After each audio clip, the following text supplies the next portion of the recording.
So this is yet the next video in the never-ending series of videos about example 1. And now I think we're ready to try the pop operation. I hope we are. One of the first order of business that you want to get in the habit of doing, if it is possible for a function to fail, and it is possible to detect that, then you want to do that as soon as possible and get the heck out of here.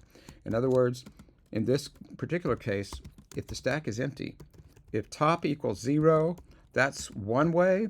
You might remember that there's a shorter way, and so that you will remember, perhaps, instead of testing top equals 0, I can get away with if exclamation point top. That means if top is 0, exclamation point top will be true, and if that's the case, then there's nothing in the stack, and we want to return false because we can't pop something if there's nothing there. Now, if we're still here, I could put an else here, and I don't know how the system in the lab works. I do know that let me put this here so I can talk about it. I'm about to take it away though. Else, yada, yada, yada, and then return true. On some systems, if that is your complete function, then it will give you a warning and even an error in some cases that it says not all control paths return a value. It thinks that because all the return statements are inside an if or an else, then it's possible to skip all of them. Silly compiler, you got to do one or the other. It can't skip all of them. But as an accommodation to that, you will often see this construct of an implicit else, meaning if the true part, if the if part returns, then we will only fall through and execute the rest of this if this condition was false. In other words, it's as if we had an else here, but we don't need an else, because if we are still here, it means that condition was false. And now I'm repeating myself. Before we do anything, we know now that the stack is not empty because top wasn't 0. So I can safely copy that value before I lose it. Popped value equals top, and I'm not going to leave it a pointer this time, top arrow value. So there's the word value, There's the word. And now I need to get rid of the node. And before I do that, let me see. I can set up a node pointer up here. I like to put all my variables at the top. Node star old top, or victim, or what was about to go away. I don't remember exactly how we did that in class. I'm sorry. I can go ahead and initialize that to top. So that's the old top now. And now that I've saved that so I can delete it later, I'm going to abandon the old top node. You probably will, tracing this carefully, you'll want to draw a picture of this and make sure that you understand how all these pieces work. I'll need to draw a picture of this to make sure all of these pieces work. I might be doing it wrong. I'll have to go back to the drawing board. But I've got the value. I've got old top equal to top. Now I think I can safely say top equals top arrow next. You check that with your picture and see what happens. Now we have abandoned the old top. Oh no, you've outlived your usefulness. Goodbye. Delete old top.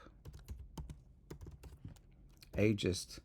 I better get it camel case correctly.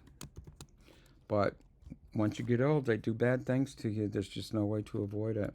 Now clean it up. I think maybe now I've got a testable, if not correct, I do have a testable push operation and a pop operation. The only way to find out is put our money where our mouth is. And pushing words. After I push and print debug, then I want to start popping. Popping. And I can't say what I'm popping because that's up to the stack. What it finds and returns to me. You know what? Will I do that? No, I'll just say that I am popping so that it'll be easier to debug. And then I'll try to pop. S dot pop. If I'm going to pop, it's going to want to know what to pop it into. And I need a data type variable here. Or string. I think the main program will probably know that these are strings, so I don't know that I have to use data type. I'll use string. Popped. String popped. I pass in pop. Popped. I don't like that variable name at all. Pop string. I like that better. We know we're working with strings in the application. It's the stack class that needs to be generic. So pop string. I try to get something. Did I get something? Well, I can test and see because this is a Boolean function. If I got something, we're in business, and I can print it out.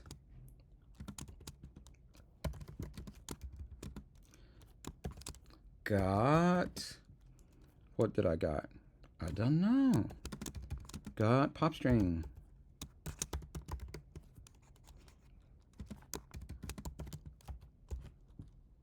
Okay. Now, I'm just going to keep testing pop, at least for now. This is, as you know, nowhere near the final example 1 program that we're going to want. But I think I can do a Control-C, I hope. Control-V, Control-V, Control-V. It's not doing it. Maybe I'm hitting the wrong key. Maybe it's Command. Or maybe I just go to the menu and copy. What is a copy command? Edit. Copy. It's Command-C. Well, they got too many special keys on this. Command-C. Now, Command-V. I command you, and so forth and so on. And, oh, before I commanded and copied it, I should have done the else's. Else, stack is empty. Exclamation point in line. Now I got to copy and paste that. Let me practice my new expertise here. Command-C. I command you. Command-V. And Command-V. And lots of typing without testing. Command-S.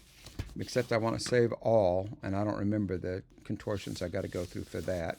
So, no, File, Save All. Something Command-S. Option Command-S. I need to remember that, I suppose. Option Command-S. But that should have saved everything. I guess we'll find out if it did. Recompile. And cross our fingers. Think positive thoughts. What have we got? Current stack contents, nothing. Pushing words. Current stack contents, words. Pushing my luck. Current stack contents, my luck, words. Popping. And it popped the top of the stack, my luck. Current stack contents is back down to words. Popping. And I got words. It is working correctly. I mean, this is cryptic looking because this is just crazy little debug stuff. And I popped and popped and popped until it finally gave me the else message that says the stack is empty. And you know what? I think I have a functional push and pop. At least it seems that I do. So I'm going to stop the video again. This is going to be a bunch of little videos instead of a great big one. So it'll be easier for you to find the one you're looking for. End of this one.